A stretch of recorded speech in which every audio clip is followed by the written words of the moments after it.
Assalamu alaikum wa rahmatullahi wa barakatuh. The greatest example that we have ever seen in our life, the greatest one we want to follow, the role model, the one we love more than ourselves, he is the topic of our conversation today, the Ramadan of the Prophet Muhammad sallallahu alaihi wasallam.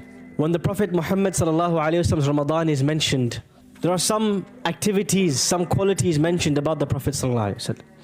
Some things that would occupy his mind and some things that he would occupy his month with.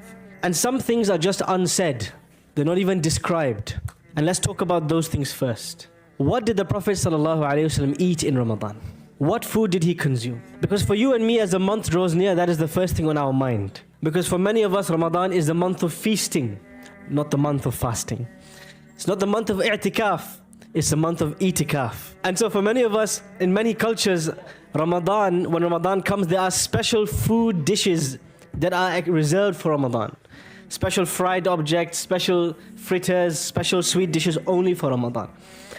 Ramadan has become a feasting festival. A month in which we meet lots of people, we eat, we fill our bellies, we get too exhausted for Taraweeh. The Prophet ﷺ, his norm when it came to eating was that nothing would be cooked in his house for months on end. 3 months, 4 months, 5 months might go by, and the fire, the stove in the house of the Prophet ﷺ would never be lit. He would wake up on some days and ask his wife Aisha, is there any food at home? She would say no. He'd say, I'm fasting today. This is outside of Ramadan. What did he live on? Anybody know? What was the main staple diet of the Prophet ﷺ? Al-aswadan, dates and water. Right? So this is the first thing. Ramadan of the Prophet ﷺ, food and feasting was not a part of it. But it is a part of our Ramadan. So there's a challenge I give all of you, especially the fathers and especially the heads of the household. It's called the 1 meal challenge. Every day in Ramadan for iftar, try not to have more than 1 meal prepared. One dish, 1 rice dish, 1 curry, 1 whatever dish, pasta, whatever, 1 dish. Because what happens when you have 16 dishes on the table? Who spends the vast majority of the time cooking in the kitchen rather than worshipping Allah? And all the focus, the emphasis becomes the food. When we learn about the Prophet's Ramadan, food's not even mentioned there. What did he eat? Where did he eat? Because it was not even a point of concern for him. But for us, it's the first point of concern. That's the first thing. Stop doing itikaf and do i'tikaf. Yes? And stop feasting and start fasting. The second is the relationship of the Prophet ﷺ with the Quran.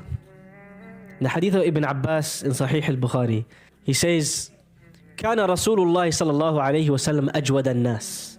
The Prophet صلى الله عليه وسلم was the most kindest and most generous and most lovely of people. وكان أجود ما يكون في رمضان. But he was even more lovely, even more generous, even more sweet, even more kind when it came to Ramadan. Why? حين يلقاه جبريل. Because Jibreel alayhi salam would come to meet him. And he would meet Jibreel alayhi salam on a daily basis. يدارسه القرآن. They would study the Quran together. He would recite from his memory and Jibreel would check it. Or يعارضه القرآن in some narrations. He would present what he had memorized to Jibreel and Jibreel alayhi salam would check it and present back to him. So on a day-to-day basis in the Prophet's Ramadan sallallahu alayhi wasallam, the focus is on nurturing that relationship with the Quran. But there's something very interesting here. The effect of the Quran on the Prophet ﷺ is visible. People can see that this man has been spending every day with the Quran because he's different. We know the Prophet ﷺ was the greatest of people, but he was even greater in Ramadan. Why?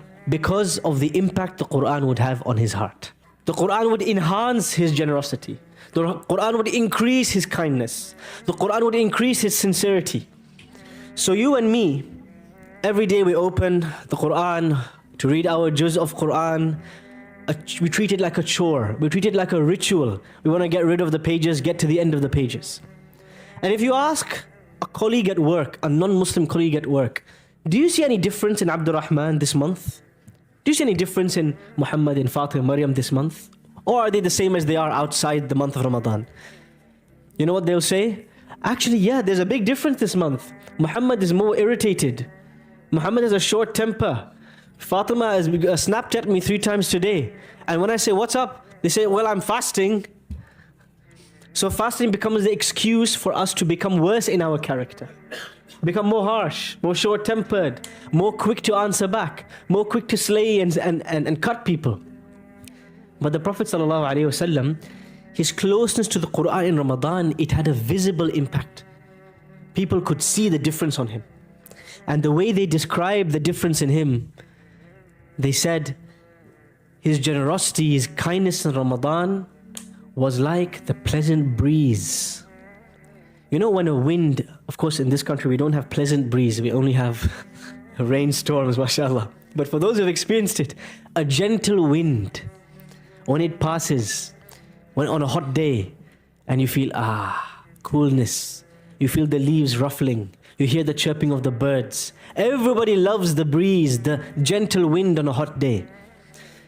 When the Prophet ﷺ in Ramadan, his behavior would change.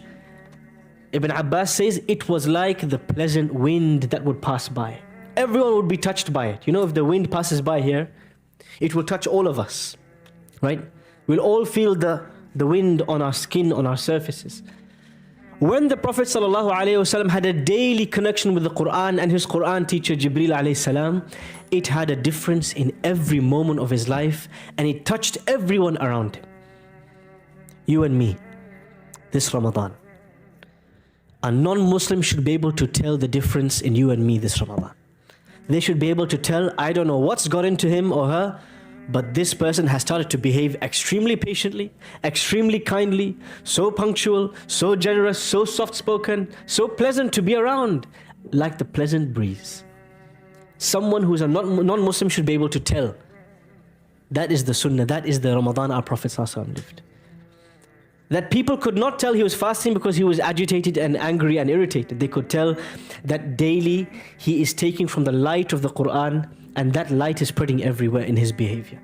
كَانَ أَجْوَدَ مِنَ الرِّيحِ الْمُرْسَلَةِ, as Ibn Abbas says, he was even more sweet and pleasant than the beautiful breeze. And the way you can check is that every day when you recite or reflect or memorize the Quran in Ramadan, whatever your goal is with the Quran, you have to ask yourself the question, has the Quran affected my behavior today? Or has it just gotten stuck in my throat?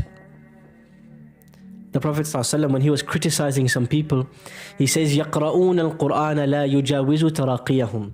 They will be reciters of the Quran, but the recitation will never go past their throat. Is the Quran for you and me just something nice to recite, to make some nice sounds with? Or is there a visible impact on your behavior? Ask your mom, ask your father, ask your friends, your housemate, your cousins. Can you see any difference in me? If not, this is not the Prophet's Ramadan. This is not the way the Prophet ﷺ lived the Quran. He lived the Quran. He didn't just recite it, he lived it.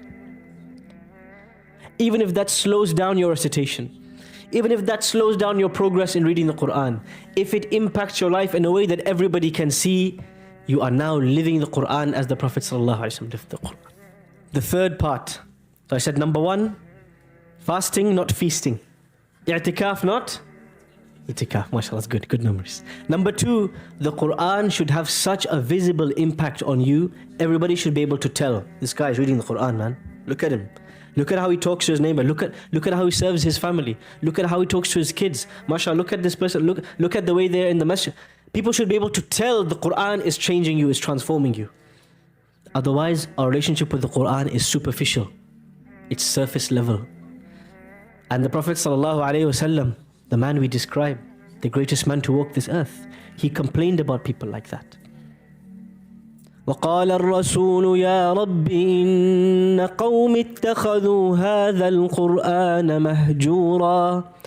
The Prophet will complain on the Day of Judgment, Oh Allah, my people abandoned the Quran. He will complain about you and me. We abandoned the Quran. Because abandoning the Quran is about not acting on the Quran, not letting it change you, impact your mind and your body, and just sufficing with just the recitation. I'm not saying that you are sinful by reciting, but I'm saying it's not enough. That is not the way the Prophet ﷺ engaged with the Quran. We have to act on it. It has to show in our actions, in our behavior. The last thing I want to mention, the third and last thing I want to mention about Ramadan of the Prophet ﷺ is seclusion, i'tikaf. The Prophet ﷺ lived for 9 Ramadans. in 8 of these Ramadans, the last 10 nights, he would live and stay in the masjid. And in the last year of his life, it was for 20 nights. Those who are working, try to get the last 10 nights off and try to practice this part of Ramadan, living in the masjid for 10 nights, secluding yourself. Those who can't practice it, make your last 10 nights and make this Ramadan not a social thing, a social phenomenon. When we think Ramadan, we think about all the places we're invited to, the people we're going to meet, the restaurants we're going to eat at, the nice food we're going to order in. For us, Ramadan is a festival, some kind of eating and socializing festival. For the Prophet ﷺ, Ramadan was about seclusion, about hiding away from people, about being on your own. Today, if you go to a restaurant, you go to the hospital, you look at people in a waiting line, no one can be on their own with their thoughts anymore. We need to look at our phones. We cannot sit by ourselves without any stimulation for 5 minutes. If you can't do i'tikaf in the masjid, do i'tikaf from your phone. Seclude yourself from social media, deactivate the socials, get away. Uninstall WhatsApp for 10 days. What's going to happen? Those who really need you are going to call and SMS you. Don't worry, you're not going to get away. But practice al-khalwa, practice being by yourself. Because when you are on your own, this is when the most sincere dua comes from your heart. When you're on your own, this is where the most deep contemplation of the Quran happens. When you're on your own, you might weep from the fear and the consciousness of Allah. But when you're with other people, always with other people, it's a sign you're not comfortable being on your own. You're scared of your thoughts. You're agitated. Being on your own brings a calmness.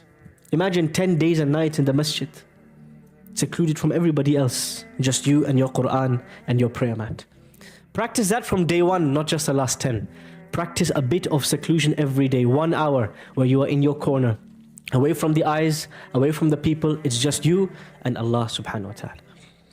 And this is why the Prophet sallallahu alaihi wasallam, who can tell me how many times did he pray Taraweeh, the night prayer, in congregation? Yes? 2 times? According to some scholars, 3 times? For many of us, we can only imagine Taraweeh in the masjid. Try it once on your own. Because the Prophet's Ramadan, he would pray the night prayer on his own. Coming to the masjid was the exception, it was not the norm.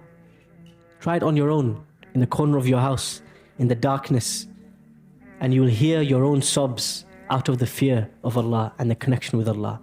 Because there's nobody else, you're not relying on an imam, on someone's recitation, it's just you and it's Allah subhanahu wa ta'ala. Try it once. So we said, fasting, not feasting. We said, the Quran should have a real life impact on your behavior, not just its recitation. And lastly, seclusion. Practice being alone in the night, in the day, not just socializing and jama'ah, which is all good as well, but practice some time just for you and Allah, nobody else. Quality time, one-to-one time. And with that, I come to the end of my talk.